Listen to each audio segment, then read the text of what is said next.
موجودہ جو جمعیت علماء اسلام کی جماعت ہے ان کے ساتھ آپ لوگ کا اختلاف رہتا ہے، تو وہ کوئی عقائد کا اختلاف ہے یا موجودہ نظام جمہوری اور سیاسی وجہ سے ہے؟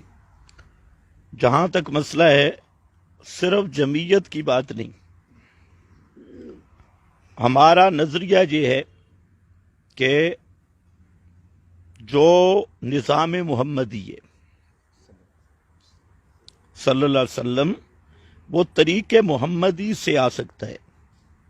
جہاں پر بھی بات وہی ہے، دعوت تبلیغ بھی پیغمبر کے طریق پہ اور نظام محمدی کا نفاذ بھی آپ کے طریق سے آئے گا، اور اس میں سب سے پہلی چیز ہے کہ جو غیر اللہ کی حاکمیت ہے اس کی نفی کرنا توحید فی الحاکمیت ہے۔ اب دیکھیں قرآن پاک میں کہ من یکفر بالطاغوت ویؤمن باللہ، پہلے طاغوت کا انکار ہے، پھر ایمان باللہ کی بات ہے۔ ان اعبدوا اللہ واجتنبوا الطاغوت، موجودہ جو جمہوری مغربی جمہوری نظام ہے یہ اسلامی فکر اور اسلامی سوچ کے متصادم ایک طاغوتی نظام ہے۔ اب اس طاغوتی نظام میں مولانا ہوں یا عمران خان ہوں یا ان کے جتنے اخوات ہوں، جتنے بھی مغربی جمہوریت کے غلام ہیں تو وہ طاغوت کے غلام ہیں اور ہم محمد کے غلام ہیں صلی اللہ علیہ وسلم۔ تو میرا خیال یہ ہے کہ یہ فرق سمجھنا چاہیے، ہمارے سب فتاوی میں موجود ہے، سب کتابوں میں موجود ہے، رسائل میں موجود ہے کہ ایک اہل حق کی جو فکر ہے کہ طاغوتی نظام کا جس عنوان سے بھی کوئی مددگار اور معاون ہو تو ہمارا اس سے اختلاف ہے۔ پھر مولانا فضل الرحمان کی بات نہیں۔ اب مولانا فضل الرحمان صاحب، ان کے آپ خود بیان سن لیں، میں نے ان کے کئی بیانات سنے، وہ قرآن پاک کی آیات کو اپنے اس موجودہ نظام پہ فٹ کر رہے ہیں۔ اب آپ خود اندازہ کریں، ایک تو چلو تعبین کر لیتے کہ جب تک متبادل نظام نہیں ہماری مجبوری ہے تو پھر بات، لیکن وہ تو اس کو اپنا مقصد زندگی بنا رہے ہیں، اور پھر یہاں تک کہہ رہے ہیں کہ ہم نے جمہوریت کے لیے قربانیاں دی ہیں، ہماری یہ قربانی ہے وہ قربانی ہے، اور اس کا پھر آپ نتیجہ بھی دیکھ لیں کہ آپ حضرات کل تک یہ سارے کہتے تھے عورت کی حکمرانی نہیں، آج آپ دیکھ لیں مولانا کی ایک عورت دائیں طرف کھڑی ہے، ایک بائیں طرف، اور مولانا درمیان میں کھڑے ہیں۔ تو اس طریق سے اسلام آئے گا؟ جہاں تک عورت کی حکمرانی کی بات ہے تو مولانا صاحب نے خود کبھی بھی نہیں کہا کہ عورت کی حکمرانی ناجائز ہے، کچھ اس کی جماعت کے بندوں نے کہا، کبھی اس نے خود نہیں کہا ہے، اور اب بھی وہ عورت کی حکمرانی کے یہ نہیں کہ وہ اس کو کوئی وزیر اعظم مانتے ہیں، صرف جلسوں میں اس کے اپنی پارٹی کے قائدین میں سے ہیں۔ یہ تو آپ نے بہت خوب بات کہی، آپ مولانا سے لکھوا لیں کہ عورت کی حکمرانی جائز ہے، پھر ہم دیکھیں وہ کس اسلام کی بات کرتے ہیں۔ لیکن ان کے بارے میں یہ مشہور ہے کہ لوگوں نے انہوں نے یہ کہا ہے کہ عورت کی حکمرانی ناجائز ہے، تو انہوں نے کبھی نہیں کہا۔ کبھی نہیں کہا، اور سمجھتے بھی یہی ہے۔ اب تو زندہ ہے نا، اب ان سے ذرا پوچھ کے آئے کہ عورت کی حکمرانی جائز ہے یا نہیں، اسلام میں اس کا کیا حکم ہے۔ صحیح۔ اب یہ جو دو غیر محرم زنانیاں مولانا کے اردا گرد کھڑی ہیں دائیں اور بائیں، مولانا سے پوچھو یہ کس اسلام نے آپ کو اجازت دی ہے؟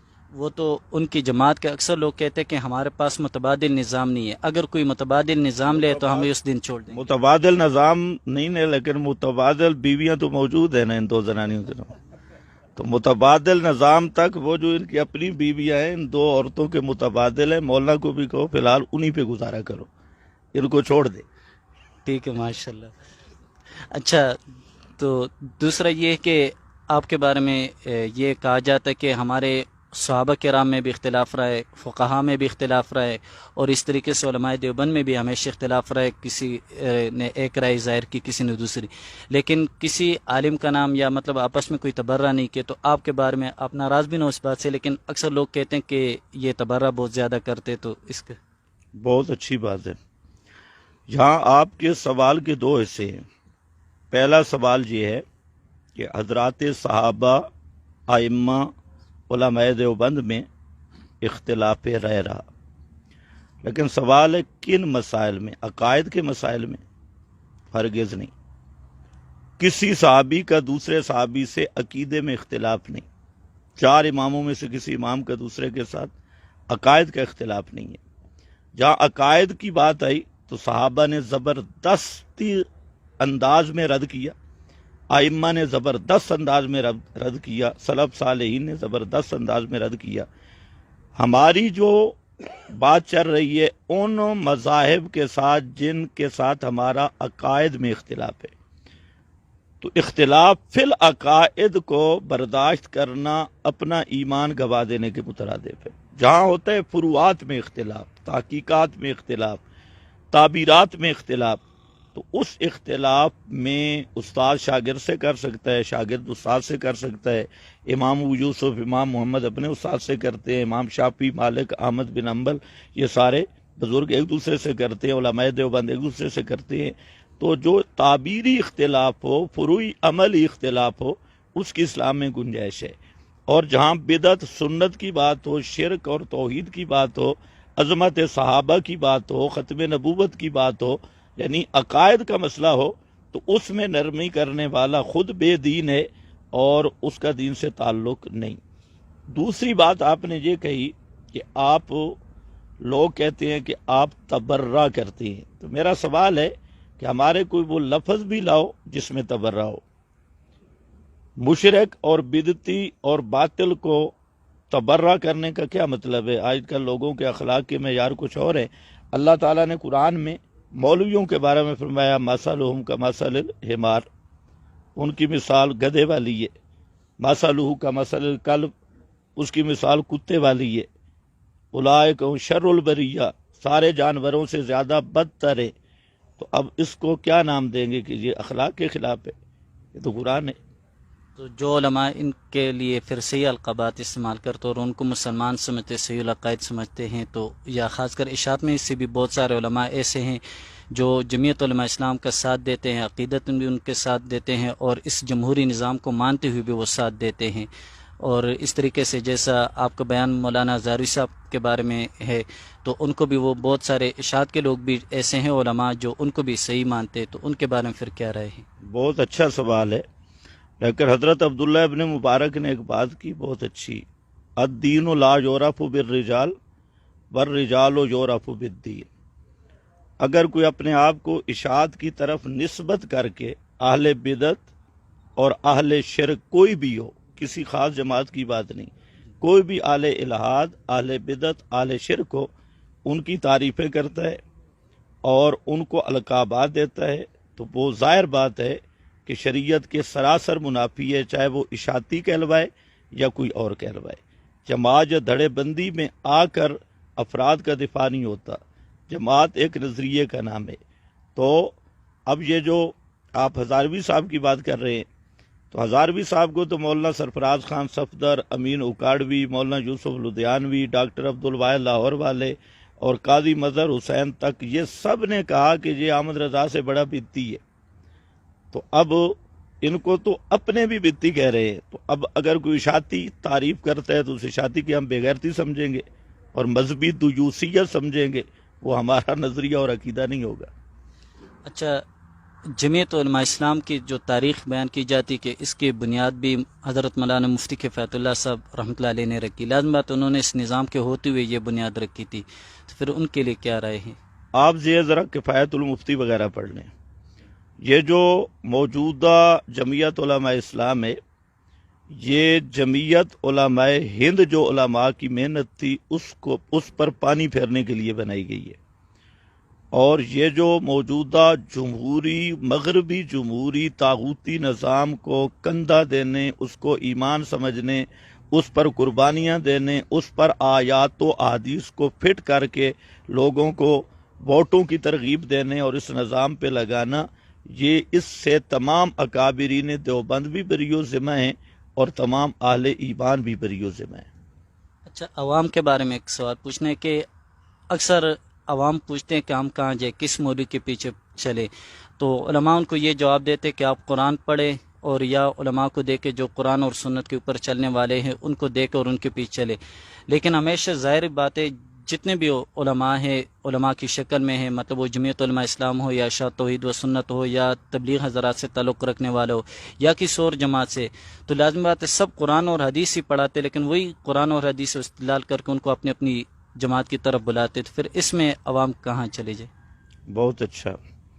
یہاں پر مختصر بات تو یہ ہے کہ اصل بات عوام ہو یا علماء، حق کی تلاش بغیر قرآن کے ناممکن ہے، چاہے وہ عالم ہو چاہے وہ عامی ہو، کیونکہ قرآن ہدی للناس ہے، ہدی للعلماء نہیں ہے، ہدی للناس سب لوگوں کے لیے ہدایت ہے.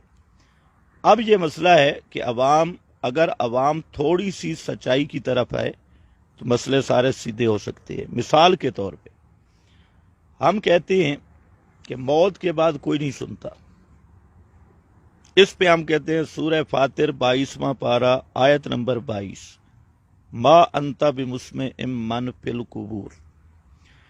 اب اس کے مقابل چاہے رونڈی ہوں یا جمعیت علماء اسلام ہوں یا بریلوی ہوں یا شیعہ ہوں، یہ جتنے فرقے ہیں وہ کہتے ہیں مردے سنتے ہیں، تو ہم کہتے ہیں ہم آیت نمبر پارہ نمبر بتا رہے ہیں، اس کا ترجمہ کسی قرآن کا دیکھ لو، اور ان سے ہمارا سوال ہے آپ بھی ایسی آیت بتا دیں جس کا مطلب وہ مردے سنتے ہیں، یا جس کا مطلب وہ اور نہیں تو انبیاء سنتے ہیں.